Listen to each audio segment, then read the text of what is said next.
Hindi matarik ah.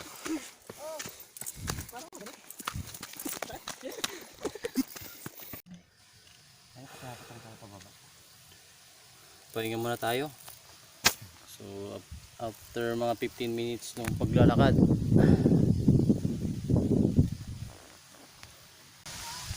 so may ilang minuto pa. Hindi pa kaya ng 15 minutes ka.